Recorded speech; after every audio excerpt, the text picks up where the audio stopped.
Best Podcast Ever is sponsored by the Gertzberg Law Firm, a full-service business law firm in Cleveland and Chagrin Falls that's changing the way businesses retain their attorneys. Go to gertzberglaw.com to learn more. While you're there, check out Cover My Six, a complete legal audit of the 6 areas that most often create or prevent business lawsuits and government investigations. Go to covermysix.com to learn how we keep you safe. Enjoy the show. Ladies and gentlemen, you're about to listen to the best podcast ever recorded. I think the first is to be, sacrificial. If you're driving, whatever bus you're driving or whatever business you're driving, you really have to put yourself, third or fourth. You put your business, your community, then your family, then yourself. Hey folks, Alex Gertzberg here. Thanks for tuning in for another exciting episode of Best Podcast Ever.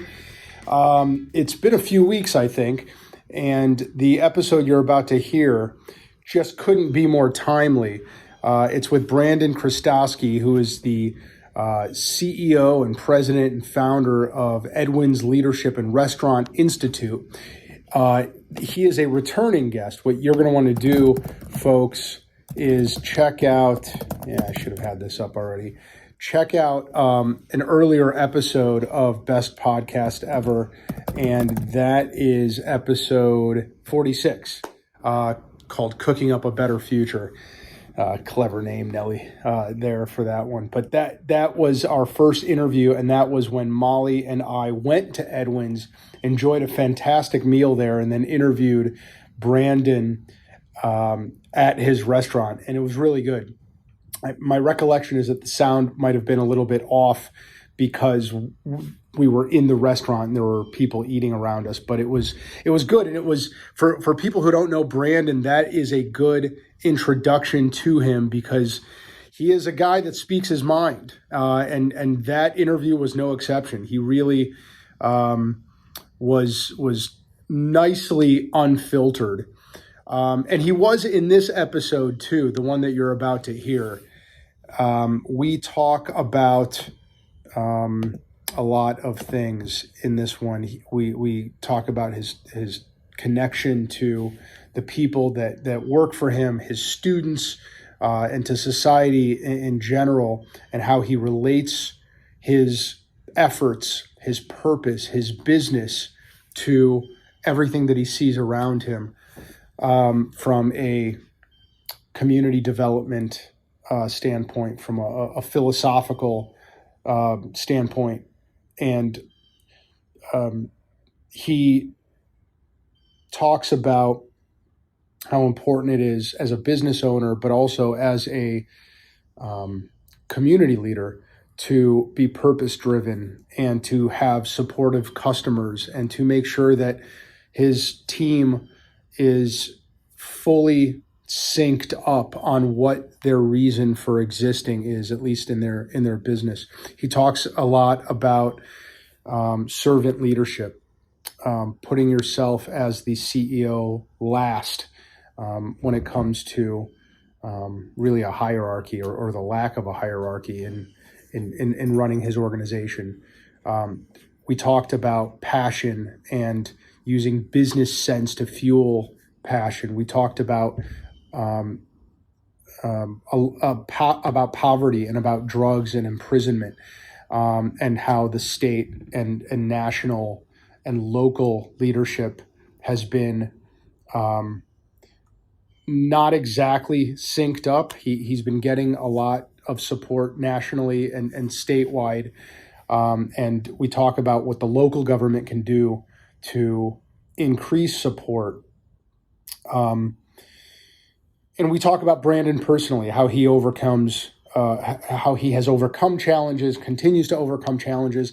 And what's interesting is that this was an episode that we recorded before the rioting and before the police brutality incidents that we have been inundated with and shocked by in the last couple of days and weeks. And, I really would love to hear from Brandon now, after the last couple of weeks of news cycles and events. I'm sure he's got some very strong opinions about it.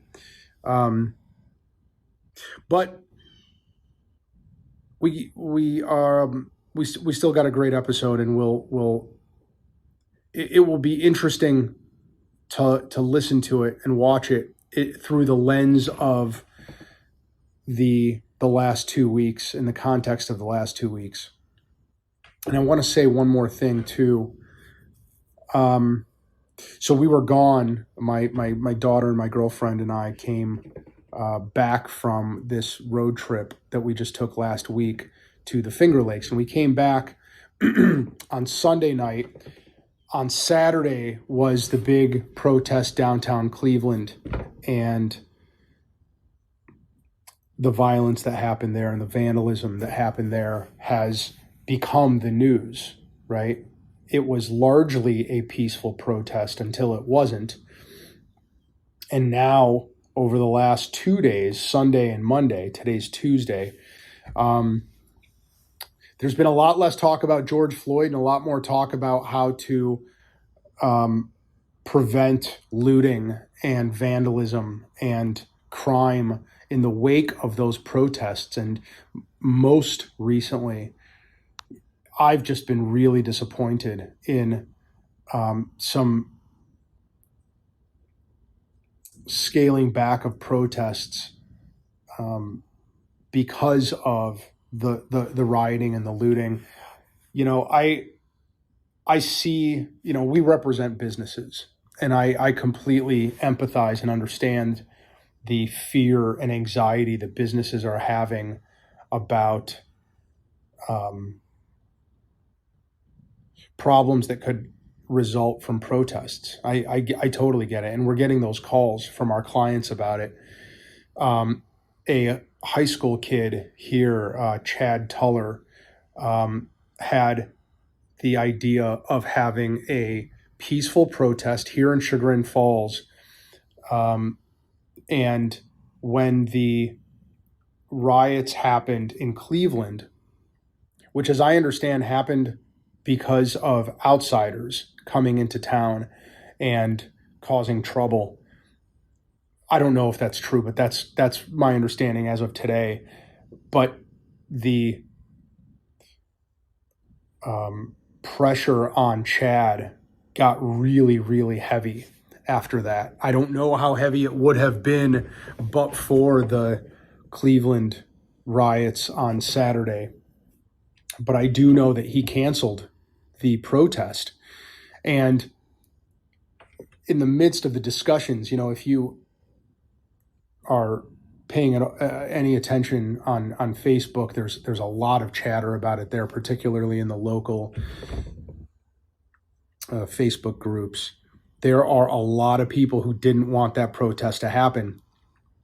And as of right now, there is no formal protest scheduled, but at 2:00 this afternoon, I'm going to Chagrin Falls, and I will participate in whatever peaceful protests are happening there. There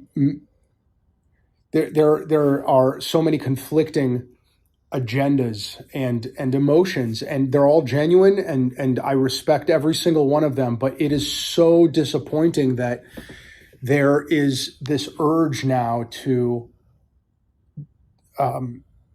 avoid protests and gatherings and speeches. It was such a heinous act. It was such a disgusting, abhorrent, criminal act that happened in Minneapolis. And there are a lot of angry people. I'm one of them. And a lot of them are here in Chagrin Falls. And all of those people want to get together and protest, as is their right, and as is part of our national tradition that has gone back for hundreds of years. And we are so fortunate to live in a country where that is not just allowed, but is part of our fabric. It's part of our DNA, and it's encouraged. But the criminal acts of a few people, I mean, by a few, I mean relative to the millions of peaceful protesters that are out there, who want to get together and just exercise their First Amendment rights. And they're being discouraged from doing that now. And in the process of debating whether that should even happen, their message is getting diluted. Their anger is getting, just sort of, I don't know what there's a verb that I'm looking for here. Silenced, I guess, or attempted to be silenced. And that's not a good thing. And that's going to have, its own upward pressure that, the anger will be expressed in one form or another. And if you drive down Main Street in Chagrin Falls right now, all you see is boarded up buildings, right? It is just heartbreaking. It's tragic. I get it. I completely understand. But I just, I think back, one of the arguments that I was making, and I've been pretty outspoken about it, is that there really isn't a convenient time to protest. And the protesters that have been showing up peacefully for 250 years, from the founding fathers to the women's rights people, to the civil rights people, to the economic rights people, for them to have stood down because people were saying this isn't a good time. I'm glad that they didn't. I'm glad that they didn't stand down. And I think most of us are living off of the fruits of their decision not to stand down. We just cannot wait for a good time, and we just cannot allow the criminal acts of a few people to prevent good people from exercising their First Amendment rights. I feel really, really strongly about that. I certainly respect the views of the people who are afraid and who don't want this to happen right now. They're entitled to their opinion, but I feel really strongly about wanting the people who have a voice and who have a message, even if it's a message I don't agree with, to have an outlet for it and to peacefully assemble and protest. And if that means that it will be a magnet for criminal elements, for violent elements, then we cannot be afraid. We cannot let them push us around. We cannot let them intimidate us, and we cannot let them limit our expression of First Amendment rights. That to me is heartbreaking. That to me is just as criminal and offensive as anything that they are actually doing. Criminals need to be prosecuted. They need to be arrested. They cannot be given the forum and the power to discourage free exercise and free expression. So anyway, that's my high horse, and I'm going to get off of it now. It is a hard time for people. It is a struggle. It is a frustrating time for people. And I hope that wherever you are as you watch this and listen to this podcast, that you are safe, that you are healthy, and that you are staying positive. All of those things are extremely important. So, and all of those things are accessible, and so I hope you access those positive, safe, healthy things that are out there and that you can be surrounded by. And I wish you the best of luck. Thank you for tuning in. Enjoy this episode. Brandon Chrostowski, how are you, my friend? I'm doing well, man. Doing good. Good. You look good. You look good. I like this. Is that a chef's outfit? Yeah. I mean, I'm in mid swing right now, so I'm at the bakery. Actually, behind us is our library. So this is all one facility. So just stopping a minute from the oven and getting over here. Oh man, well I appreciate it, and I know how hard you work and how much you've got going on. So thank you. So thanks for making time. You bet. All right, Brandon, one recent personal win and one recent business win.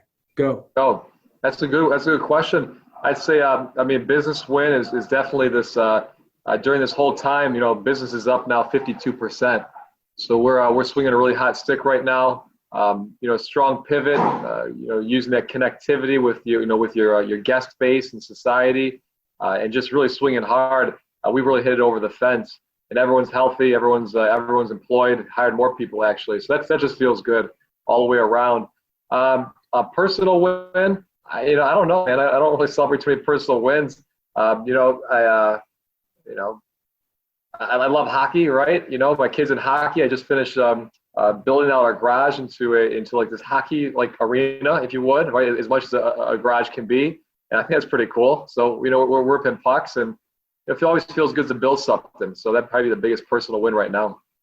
Awesome, Brandon. Yeah. How does one generate a 50% revenue growth in this environment? What did you do? That's amazing. Yeah, I say nothing. Nothing different than what we do every day. And I think people take for granted the success of this project and what it takes, right? There's only one of these in the world, and it's like the impossible we're doing every day. The one thing that changed was the world around us. But again, I base this on really three things. One is a connection to your guest base, connection to society, right? Personally, I'm on the ground every day. I'm very connected to our individuals and guests that come in, and just knowing that they didn't want French food, right? During all this, the first thing I did was get rid of the French food and bring in some wholesome food and integrate all of our businesses so we could do it at a good price. That was really the one key move, and just driving that visibility up. The second thing is making sure our team knows what we're fighting for, right? Because you can't do this without a team. And I told everyone from the beginning, it's we're fighting for stay healthy and employed. We're fighting to feed Cleveland, and we're fighting for our mission, to spread our mission. And that buy-in has led to obviously a big push behind the increase in volume. And lastly, people kind of like what we do, so we're out there. But that only gets you so far, that favor. But we do have a very supportive Cleveland. And we put up the right product and put the right staff behind it, you can really crank. Brandon, so I love that you just said that you tied your growth into your mission, because I'm a strong believer in the idea of purpose-driven businesses. In particular, if everyone's on the same page about that. If you've got people operating from different agendas, different purposes, it doesn't work. Do you talk about how? Well, so A, talk about your mission, and B, talk about, from a business owner's perspective, how you got that to be followed by all. How did you get it to be assumed, ingrained, felt by everybody in your organization? Yeah, so it's a 16-year thing in the making, right? It doesn't happen overnight. I think the first is to be sacrificial. If you're driving whatever bus you're driving or whatever business you're driving, you really have to put yourself, third or fourth. You put your business, your community, then your family, then yourself. And I think that usually is opposite to what you see out there. Usually it's you put yourself first, your family first, and you put, I think it's a way of life. Okay. So you can't just flip a switch and say, I'm going to be supportive of our people next door, right? Or of, this person or that person. It's a way of life, and it's been 16 years in the making. So, leading by example, living a way of life that puts yourself in last place, not in first place. And then just using your business sense or your skill set to fuel that passion. It's really that simple. And then you just do it day in and day out. I think by working on the ground every day is helpful to a staff. They see it. I also believe that making sure the messaging is clear and crisp and unwavering, right? So someone say, hey, it's impossible to build a campus, or it's impossible to build a butcher shop, and having that kind of like that narrow focus of making it happen is also attractive to people, right? People see growth, they connect that with success. That's not always true, but you know what it is. I think it's all the above. People little by little, their lives change, and it's done in a genuine way. It's interactive. It can spread like anything else. Well, and I have to believe. So correct my assumption if I'm wrong about Sure. this. I was reading two things about you just before we started. One was your op-ed that you wrote. Yeah. It seemed like it was definitely focused on helping. It seemed like it was focused on helping minorities, helping sort of underprivileged folks, as opposed to just helping people who had been recently incarcerated. Yeah. Right. And then the other thing that I read was in late March, early April, when quarantine started going, how you put yourselves out there as helping the restaurant community. Yeah. Right. So unrelated to incarcerated people, unrelated to minorities, underprivileged. So am I correct that if you're laser focused on the mission of helping others, yeah, that made it easy to pivot into those other areas? Yeah, I mean, we're serving, our mission is to help, men and women coming home from prison or coming out of this criminal justice system, or I'll say injustice system at times. Poverty is a complex thing, right? And, prison sometimes could be the cherry on top, or it could be the vanilla in the ice cream. It could be the crux of what it is. But it's not far removed, right? When you see someone who's down on their luck, or maybe doesn't feel as good about themselves, it's no different than someone coming home from prison that's had their esteem ripped away from them. They're not feeling maybe great about themselves. So they're not feeling as good as they once were after that experience. Okay, so it's a complex thing. So it's one and the same.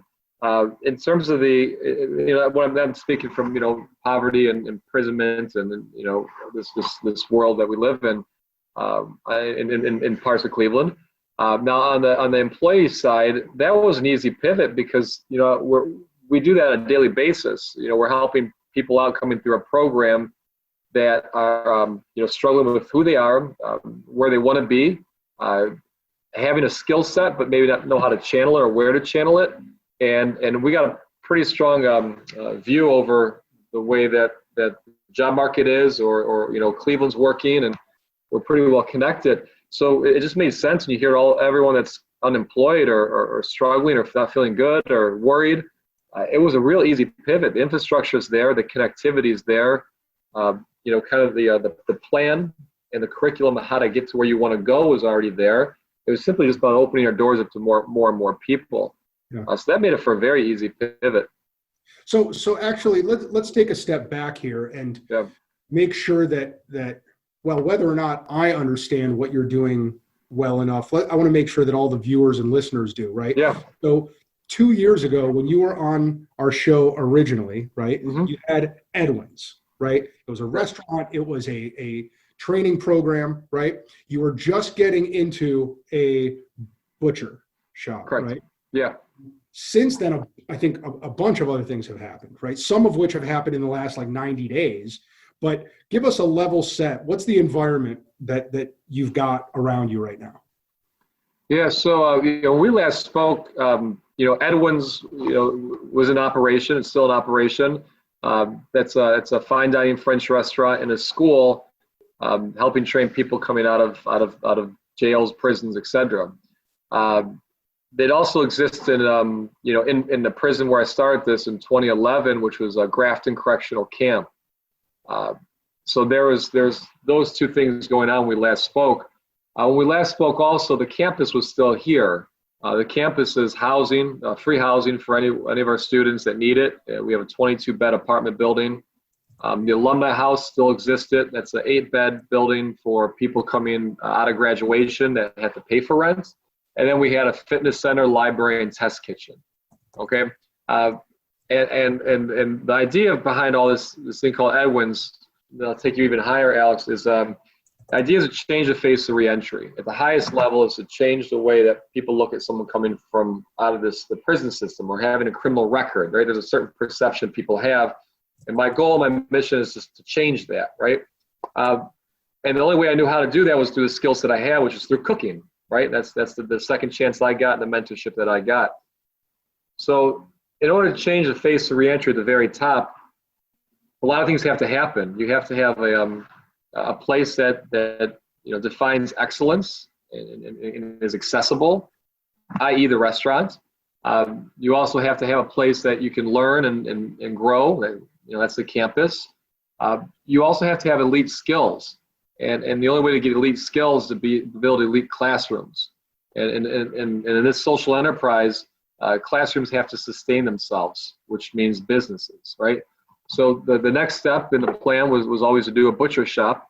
And doing a butcher shop, we open to the public, supplying great meats, which we're doing on a daily basis, and prepared food.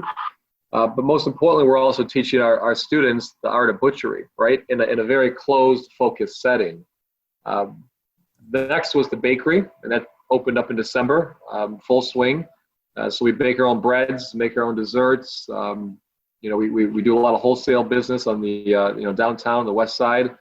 So that teaches the art of baking, right? Another classroom that self-sustains but teaches. So that's all happened now. We've expanded our prison programs as well. We're now in 13 different prisons. Wow. And so we're hitting hard inside the walls. It's dark inside there oftentimes, and we provide a little light while incarcerated. But not only that light, but people always say there's hope. You're providing hope. But I mean, hope is hope. But when you have a way to achieve that hope, that to me is powerful. And having the campus here allows us to do that, right? So we're in a prison, say in Lima, or we're down in Chillicothe, and someone says, well, I want to really get out of where I'm at, and I believe in this program. They can now come up here, live for no expense, get paid to go to a program in school, and then in 6 months turn their life around if they choose, right? That's up to you. So that's where we're at right now. In the last 2 months, I mean, we just pivoted, changed a lot of the menu. So we're not only just offering French food, we're offering grilled food, a 4 for $40 special. The butcher shop have expanded that in terms of our selection. So a lot more commissaries, eggs, milk, and things like that are harder to get. I mean, that's where we're at, man. We're just rolling. We're rolling hard. The only thing I'd say is on pause is the institute itself until Governor DeWine says, hey, groups of 10 or more, or these classroom settings are allowed. We're just really running business using anyone who graduated the program or was currently in it. We just hired them on as employees. Yeah. So when things started getting locked down, late February, early March. Yeah. You had students, you had trainees, you had trainers. How were they personally affected by the pause, or was the pivot pretty instantaneous where you were able to give them all things to do and things to look forward to? I mean, how were they personally affected by all this? That's a good question. Everyone takes it differently. So March 16th, I think at 3:00, the governor said restaurants are closed. Maybe it was 2:30. At 5:30, I had a full staff meeting, saying this is our direction going forward. And by Monday the next day, we started executing that plan and going hard. Everyone that was in the program was welcome to be there if they chose, right? We continued paying the stipend. We always pay a stipend to be in the program. We paid that, and we also paid it to people who were not coming. We just wanted to make sure, the concern was others, right? It's always others. I would say half the people chose to stay and do what we did. And the other half decides to say, hey, you know what? It's, we're going to play it safe and stay home. And that's fine. No one's being punished for either way they chose. From there, it was just business came, right? We did a dynamite menu and drove visibility. I picked up nationally and locally, and that kind of was the start of our early success during this whole program. So the people who have stayed, how it's affected their lives, I mean, overnight they became pillars in what we've done. So it wasn't like what you hear out there that there's a the restaurants are slow, we ended up, like I said, 52% increase. It's a lot, and it's a lot of volume, especially when you drop your price point, right? That means you're doing almost like 4 times more volume. Everyone that stayed as a student became employees, and they were thrust into these positions of leadership. Like they were a pillar in which we had to build. It wasn't like a choice of saying, well, we can, have, an instructor slowly getting someone up to speed. It was like, listen, you're the fucking chef now. It's like, you got this, okay? And if you don't, it's going to be a little painful at first, but let me tell you, hang in there. We believe in you, but in a week, you'll feel a little bit more, stronger in your ability. And sure enough, that's what happened. I mean, I'm pretty aware of someone's limits, right? I mean, they're limitless. They're human beings. And everyone got pushed to their limits and responded.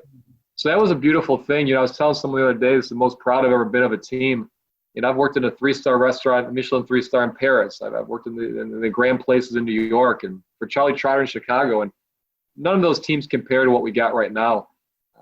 Each one of these men and women have stepped up and looked fear in the eye and said they're not going to back down.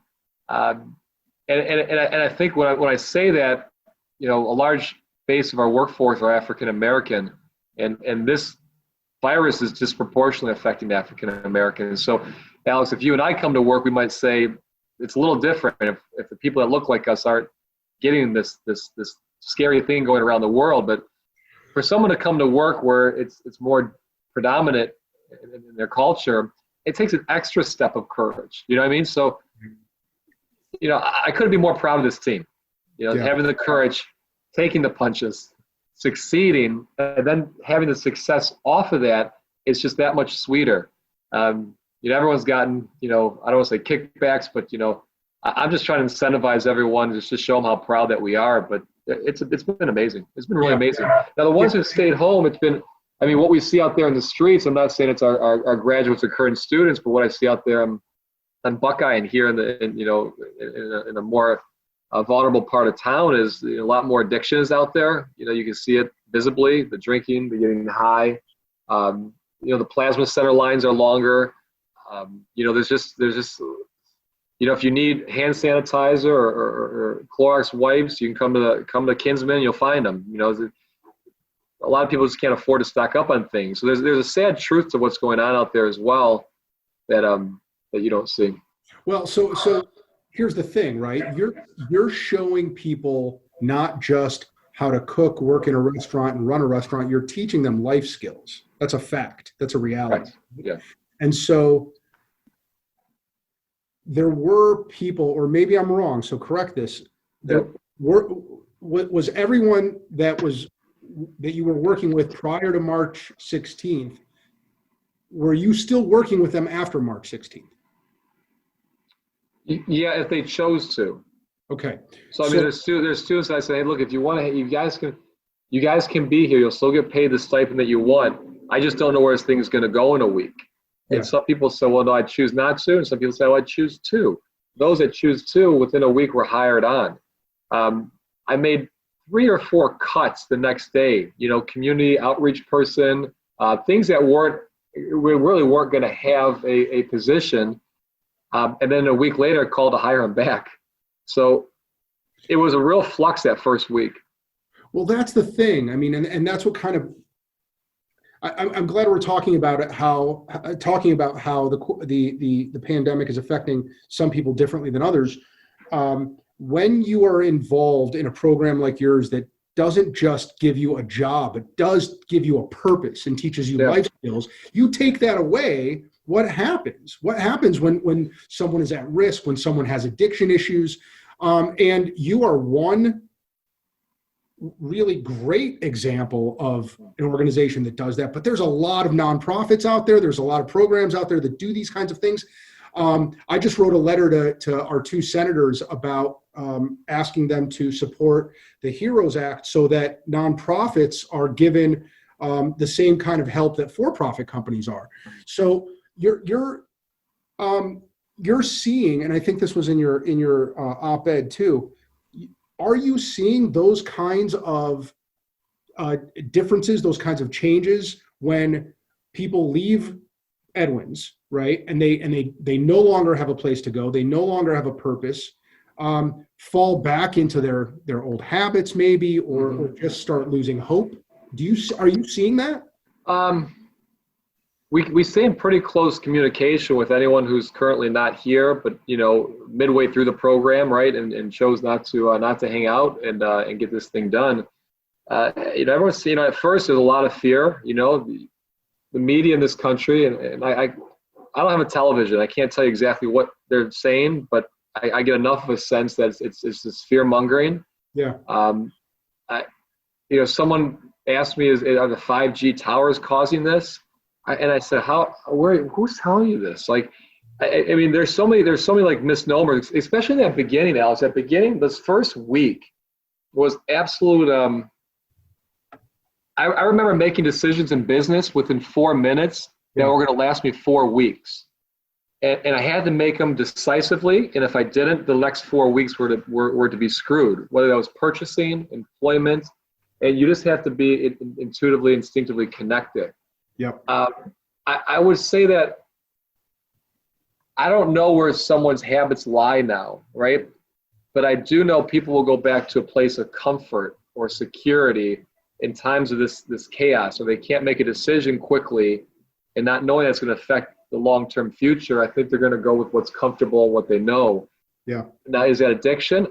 I don't know. I can tell you what I see out here just on Buckeye, on a daily basis, or just driving to and from home. I mean, I live 2 blocks from here, and I can tell you that it's just sad. It's just sad to see the increased amount of people suffering. Yeah. I don't know what that means for our student body, but when we talked to them, there was a lot of uncertainty. There was a lot of fright. We comforted them and said, hey, we'll be okay. You'll continue to get, receive, funds from us. And, we're here if you want to come back and so on. But we've never heard any bad stories of saying, hey, I went back to, this or that in a negative fashion. Yeah. So I'd like to say that we did okay. But again, you're also talking about a fresh support system and reminder that we're here. That you're welcome back. There's a light at the end of the tunnel. Hang in there. There's encouragement. I mean, maybe it's like you have support systems and as growing up, maybe mentors that encouraged you. We're encouraging. I don't know if everyone has that. I don't know if everyone has the capacity to keep up that encouragement. We're a rather small nonprofit, if you call it that. But we can control, we can talk to everyone. We can talk to every one of our 350 graduates, right? Yeah. I don't know the exact, I can't give you an exact case and saying this is what happened to, person B, and they did this. I think that people grossly underestimate the power and the value of support and of helping people's self-esteem. I think that drives everything. Yeah. It's going to drive the extent to which they're going to be resilient. It's going to drive the extent to which they can stay away from drugs and alcohol addiction, any kind of addiction. And you're giving them that for sure, right? And that's fantastic. I think that from what I've seen, there is a lot of risk in nonprofits right now. They're not getting the support, and frankly, they don't have the leadership that you guys have. You are an exceptional leader in your organization, Brandon. Thank you. And you, that is not the case everywhere. We're going to come back to that in a second, though. Sure. In the lightning round, talk about how we're doing as a community, and how our local governments are doing. So let's start with you've got a management training program going on now, right? Talk about, well, I guess I'm jumping all over the place. Talk about that first. Then I want to talk about how we can increase the numbers of minority management and executives in your industry and other industries. Yeah. So focusing specifically on that, you're absolutely right. Again, this is just, you know what it is, right? Again, working around these different restaurants throughout the world, fine dining. I mean, I can't really think of many people who were African American in the kitchens. This is not the case. Okay. No, I know that's known. It's a known. Okay, so no one can say, no, it's a known. It's the rare exception, especially in fine dining, especially in elite restaurants. Okay, now if you say, yeah, I went to Rallies and I saw that everyone there looked a certain way. Okay, I get it, but we're talking the elite restaurants and fine dining.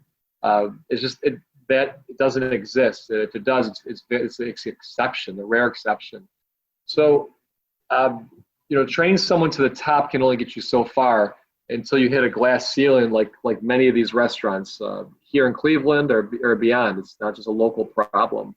And what has tended to happen is we'll equip someone with the skills.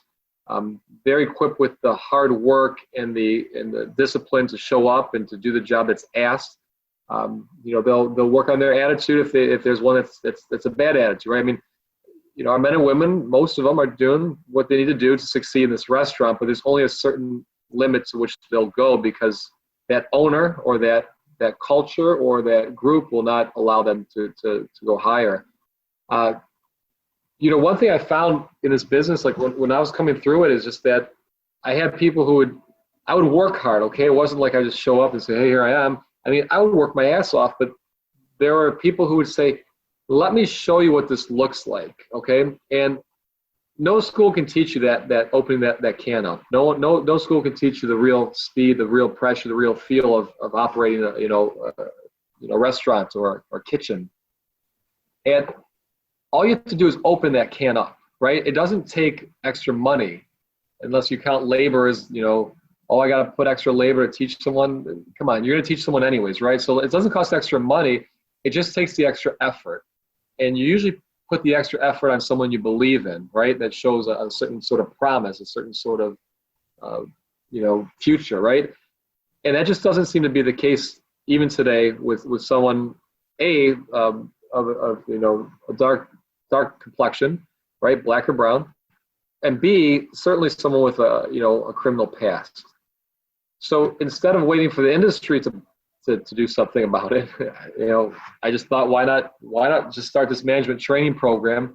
Now that the bakery was open, there was a third facility to train out of, and we could run someone through a 1-year curriculum where they run each one of our restaurants, front of the house or back of the house, for 4 months. And within those 3 restaurants, you'd come out with the experience needed to step into a $50,000, $60,000+ a year job, because you know how to save someone money or make someone money. You know how to manage people, and that's what the management training program is. It's a 1-year curriculum where you go through each one of these restaurants at real speed, operate it. You're getting paid $40,000+ a year plus the benefits, health. I'm sending people to University of Michigan. They have a really strong management training program. It's called Lean Leadership. It's based upon efficiency and communication, something that we could always use, right? Especially in restaurants. So that's a 4-day program. Just tripling down on the belief that if someone wants to do this, they can if shown the right way. That's what the management training program is. And we've gotten some, at first it was like anything else. I'll just throw it out there and figure out how to fund the damn thing, right? But some great people came through, like the Cleveland Browns. They stepped up, and they really believe in seeing people, get out of this, this circle or this idea I can be a general laborer. They believe in people becoming leaders and owners and entrepreneurs. So we've gotten some good feedback from it, and so we'll sustain. But that's the bottom line: just taking people who can do it, and then opening up that can so they can do it. Any business can do that. It doesn't cost you money. Just you have to work a little harder. What else can the community do to help you? Yeah, I mean, a community can do a number of things. So everyone right now has a circle they live in, right? And they already do it, right? Like you go to work, or maybe you go to church, or maybe you go to the grocery store, whatever it is. You have a pattern of life. You do certain things.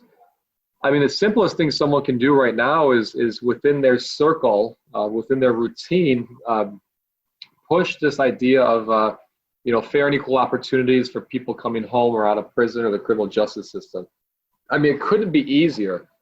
you next time you go get your sandwich from Joe over at the shop, you say, Joe, hey, just out of curiosity, where do you stand on hiring someone coming out of jail? Like, you do it, you don't do it. What are your feelings? Because I think it's pretty cool.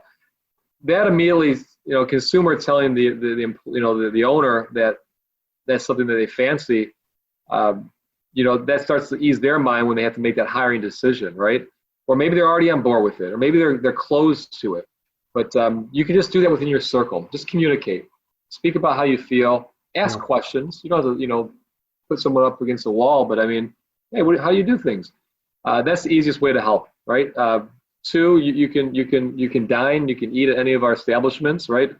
Between all three of these, it's 7 days a week that we're open, right? The restaurant's closed Sunday, but the baker and butcher are open Sundays. So you can get a sandwich, you can get a piece of meat, you could buy a pastry, a loaf of bread, you can eat at the restaurant. That gives you more of a sense of what we do and a real feel for it, right? Rather than just hearing about it, you can say, hey, I interacted, I felt it, I felt this energy, and it was a positive experience. We hope, right? There's people contribute financially, to the Institute.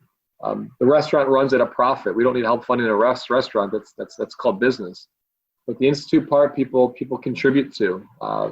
Some people volunteer. They take their time and help us out around the campus or come into prison with us.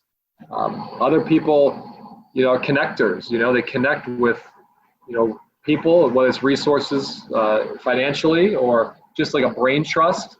There's connectors out there too. There's so many ways to get involved. But what you can do right now is in your circle, talk about this, make it a thing, and see what the reaction is, and push your favor towards it. Yeah, I'm laughing as you were talking because I've eaten a number of times at EDWINS, and every time it was not a good meal or a decent meal. It was like a phenomenal meal.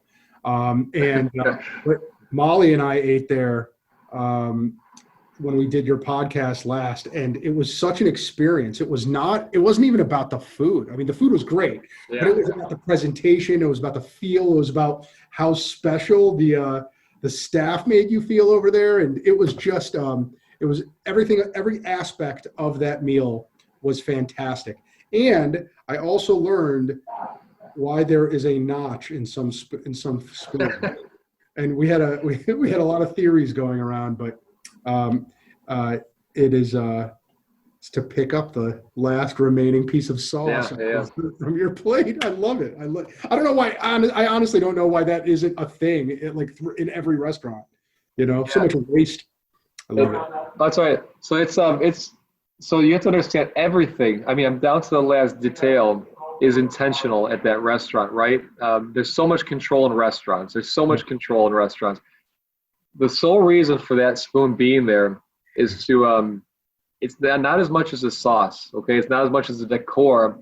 It's to level the playing field, right? So you get a lot of hotshot people who are well-traveled and got money, and no one knows what the damn thing is. But our students do. Yeah. So it immediately empowers someone as to knowing something that maybe you don't, and it levels the playing field. That's the sole reason for that damn spoon. It's not for the sauce. I'll tell you, it's for the sauce. Yeah, it's for the decor. It's to level the playing field. So when you come in there, you say, you know what? I need someone's help. And you know what? The person helping me is someone who's been through, what the perception is, and it ends up leveling the field. Well, you know what? I hadn't thought about that at all, but I will tell you this. I have told that spoon story 1,000 times.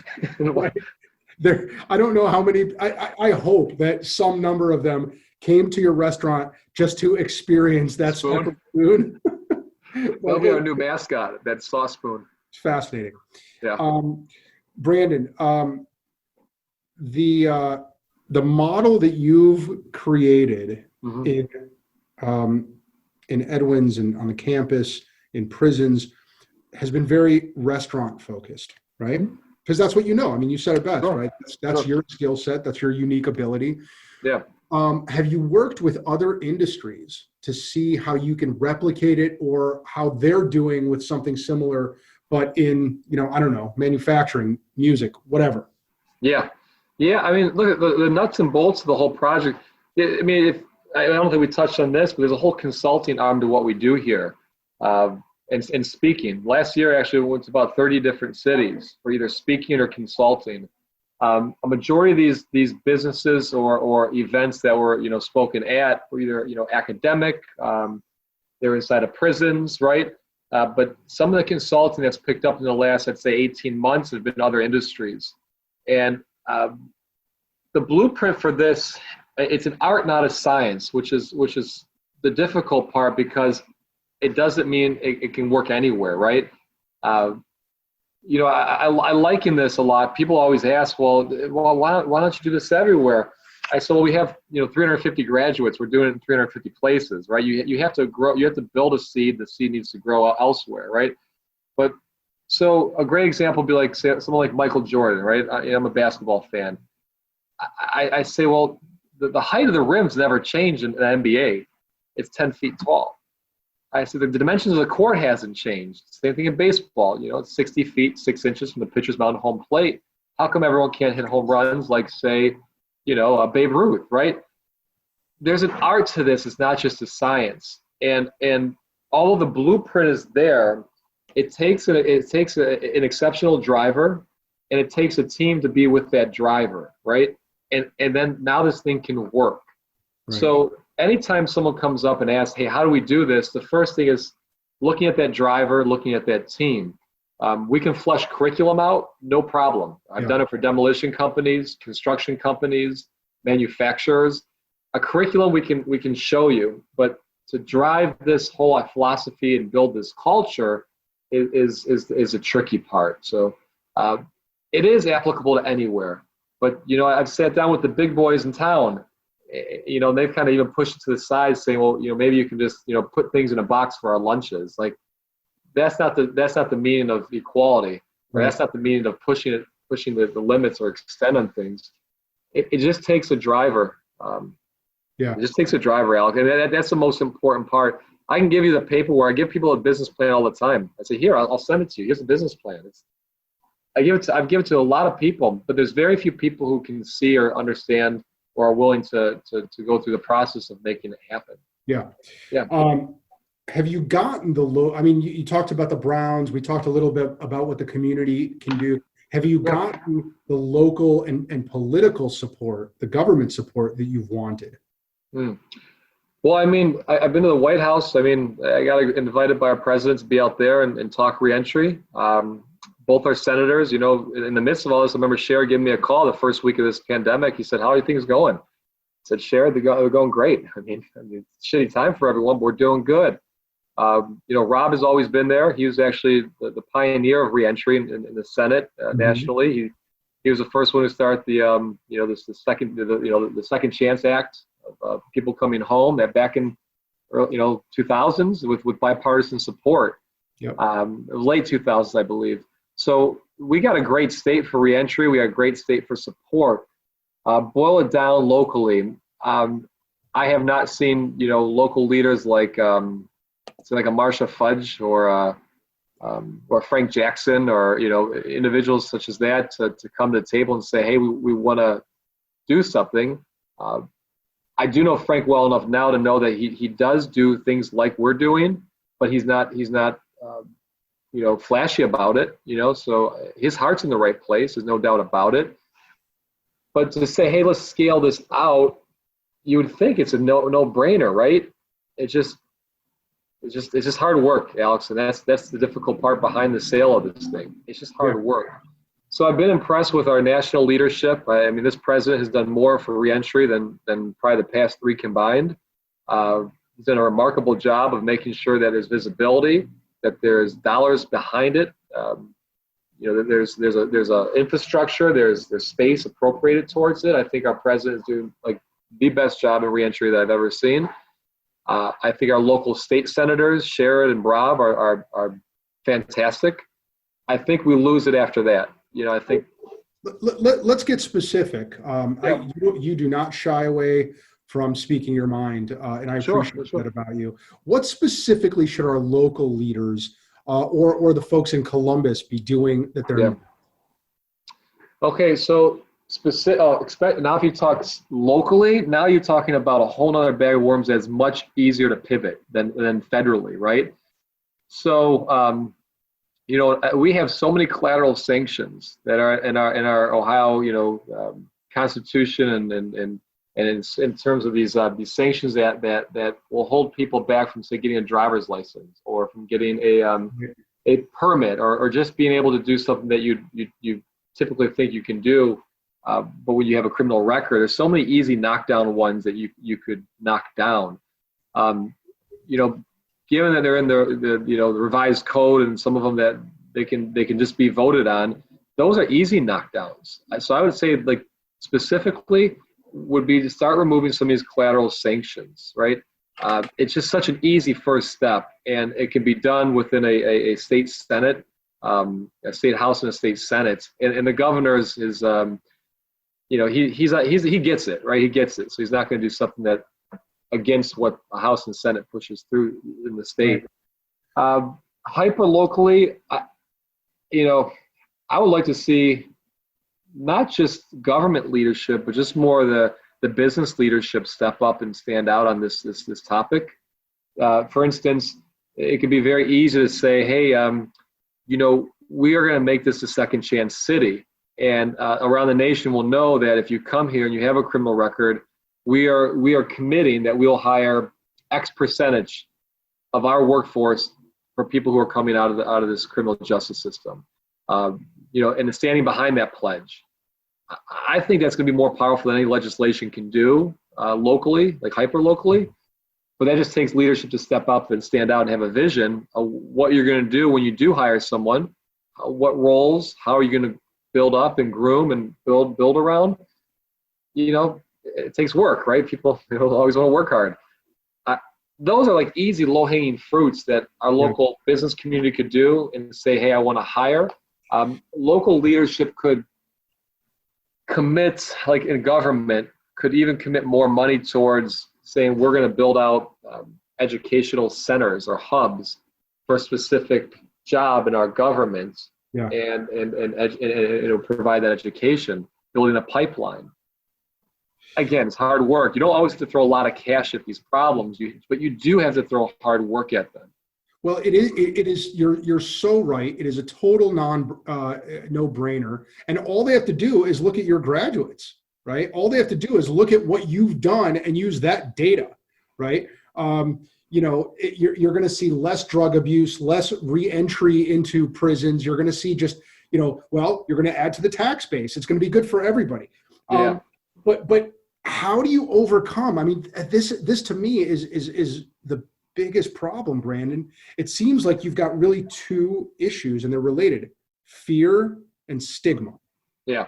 Right. So going back to the question about how we as a community can help. And I thought you gave a great answer. Go talk to your local business owner. What are you doing to hire people who are leaving prisons? Mm-hmm. How do you overcome, regardless of what they say? How do you get them to not say whatever they're going to say and then turn around and say, "Whoa, I'm not hiring a felon. That's why I do background checks." Again, that's what we're trying to do, one meal at a time. One person, one meal at a time, and change the face of reentry. When I started this, I said, this is what I want to do with my life. This is back in 2004. I'm 40 now, so that would have been when I was 24. I was determined this is what I needed to do.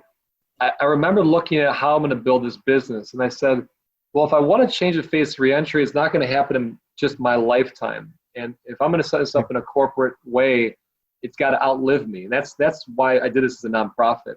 It's not going to happen overnight. It's not going to happen in one lifetime. It's going to take multiple lifetimes. But the hope is we're laying down some groundwork for the next generation. They can point to this as an example that it can work, right? You always need a reminder that it can. You need living proof that it can. And it's not going to happen overnight. How can you accelerate that? You can rally. I mean, you can say, hey, everyone, which is roughly 1 in 3, the FBI says, has been affected with law enforcement, right? Whether it's arrest or release, or that's some way you've been touched. You can take 1 in 3 Americans and get up and say, we're not going to go eat there. because they do this. I mean, you could like really rally this, but that's always a possibility. Yeah.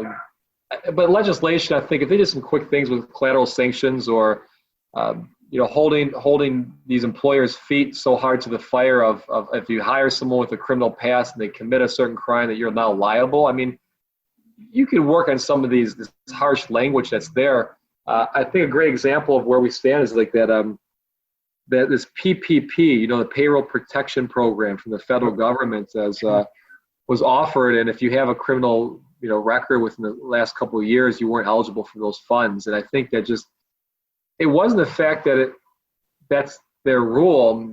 The fact that what was even more disturbing is that rule precipitated down from their original SBA loans that have been in existence for decades. Right. So it just shows you that, no matter what level, you might just get, I don't know, man, sometimes when I apply for something, I'm afraid I'm not going to get it because I have a criminal record. Yeah. And I'm talking about, I mean, there's examples just probably within the last 3 weeks, I can tell you that I applied for something. I'm like, I don't know if I'm going to get this. Like my record's, expunged, but maybe it's not for this instance. And I might miss out on something. So It's a real thing that hangs over people's head. Yeah. All right. In the final moments, let's just talk about Brandon Chrostowski. I want to talk about your leadership. I want to talk about you as a person. Yeah. We asked a number of these questions in our last interview of you, which I encourage everybody to go back and listen to. But so just maybe within the last couple of years, right? Since then, let's go back like 18 months. Okay. Okay. Your biggest challenges and how you overcame them. I don't know. I mean, I just think it's every day is a challenge, right? I just think it's working hard. I think so it's a way of life, right? So I think the biggest challenge that you have to understand that's going to occur is physical and mental and spiritual, right? So the biggest challenge is how can I continue to get up every day and work a 90-hour week that's physical? Yeah. Every day for the last, almost decade. It takes discipline on how you eat, how you treat yourself, cryo freeze, there's a intake of vitamins and Chinese herbs. Mentally, you got to keep your head buried. We don't have television at home, so I try not to read any media because ego can get in the way. Like you have to manage your own mind. Spiritually, you have to be disciplined. If that's what you do, I do. It's a challenge sometimes. It's like, man, okay, it's haven't had a day off in probably 6 months. Get up, get to church. Make sure you decompress at night. I think the biggest challenges are sustaining what it is and keeping that focus, because you focus this way for just a half a second, this shit all falls apart. Yeah. And that's what's helped made us successful during all of this, because when things had to pivot so fast, there's so much of a laser focus and connectivity that you could pivot, be in touch, have the pulse, and move. But that's the challenge, I think, Alex. It's not so much everything else. I mean, I know how to fight. We know we have a great team. We know how to move. We can take punches. I mean, all the things that it takes to be a great team, but it's individually holding up and making sure the staff holds up the same. Can you think of a misconception that people have about you? About me? Yeah. I'm always a nice guy. I think it's a common misconception. People always laugh. They say, you're a real asshole sometimes. I say, you know what? You think building this, it's going to be given to you on a stick? Yeah. I think a common misconception, which is a good misconception, I got to be pretty cutthroat like all the time. And that's the only way business works. I'm compassionate, but I'm also very, very, very demanding, because I'm demanding of myself, and some people I don't know. My kid says shit and damn, I think, and he was 2. I don't have to clean his mouth at home. It's a fucking kitchen, you know what I mean? Yeah. But outward, it's always it's smiling and hospitable. But as soon as, man, I don't know, the business well enough to know, and life well enough to know that things just aren't given, and you have to kick and fight and scratch. Well, I will tell you, I had a conversation with somebody It was not long after we interviewed you before, and I told him, I said, man, it was such a great interview, and I wish he would run for office again. Yeah. And this person said to me, he would have to remove the part of his brain that allows him to speak without a filter. Next, can you think of an assumption that you had for a long time about other people or about anything that you later found out to be total bullshit? Not in the last 18 months, but I think in my life, that people with money were assholes. Mm-hmm. I didn't come from a whole lot, and struggled for many, many, many years. I still don't feel like that's behind me, but I was at the Culinary Institute of America. I was working 2 jobs. Someone asked me if they want me to, if I could be their chef. I said, no problem.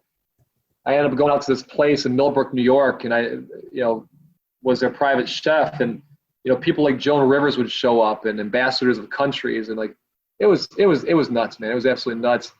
And they were the owners of Sweet and Low Sugar.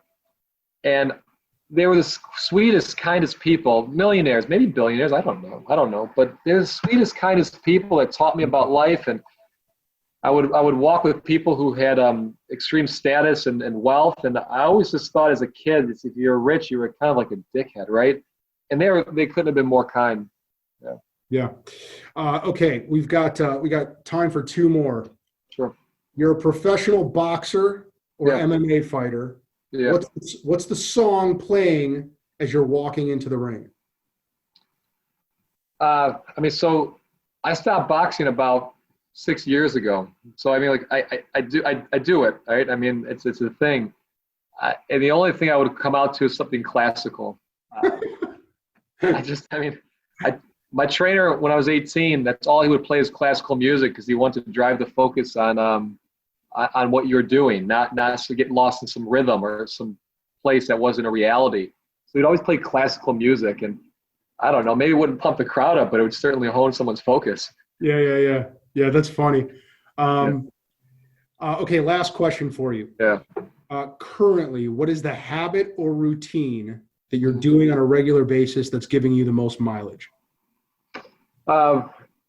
It would have to be stretching. A big advocate is stretching in terms of just it decompresses stress and it loosens your body up. I think that's the biggest thing, and just the routine before going to sleep.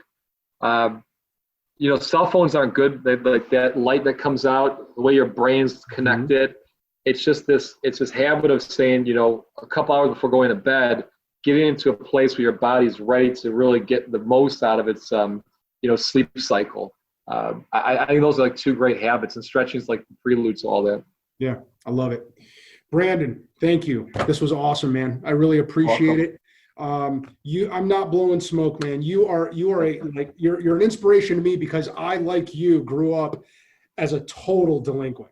Right. And I don't know if you grew up that way. I know that there was a point in time when you were one, and that's what got you on the path that you're on now. Yeah. The same way, man. And I love talking to kindred spirits like that because it not only does it reinforce my own path, but I just see over and over again the ripple effect that you have on other people. And I am grateful to you for what you're doing, man. Thank you. Well, Alex, thanks again. Yeah, be well. Have an awesome day, folks. Go to EDWINS. All right. If you look down on this page that you're watching this video on, you'll see some links to edwinsrestaurant.org. You'll see EDWINS Twitter, Facebook, Instagram feed. Go there, contribute, help Brandon do what he's doing, and he's doing a great thing for the world. Brandon, thanks again, buddy. Yeah, man. We'll talk soon. All right. We hope you enjoyed this episode, and we thank you for listening. And remember to check out the Gertzberg Law Firm. Whether you are starting, running, growing, or transitioning a business, or if you need to create or update your wills, trust, or estate plan, our team will give you an incredible level of personalized attention and a passionate commitment to meet your objectives. We are veteran-owned, and our award-winning lawyers have the highest ranking from Super Lawyers and Avo. We have also recently received the coveted Weatherhead 100 Upstarts Award for a 2nd year in a row, and we are among the first Ohio business law firms to offer our clients a non-billable alternative on every single matter we handle for them and opt out of the billable hour. What we are most proud of, though, are the many things our clients rely on us for. We successfully defend them in court, but we also help them avoid the courtroom with our Cover My Six service. We protect their assets through good estate and succession planning, and we assist our clients in many non-legal business services like recruiting and business development. We want our clients to feel confident in their choices and to help them resolve any issues or potential problems quickly and efficiently so they can get back to what they love, running their businesses. More than just litigators, we are trusted advisors, problem solvers, and growers of businesses. Let us help you and your company. Call us or find us online to learn more. Thanks again for listening. We'll see you next time.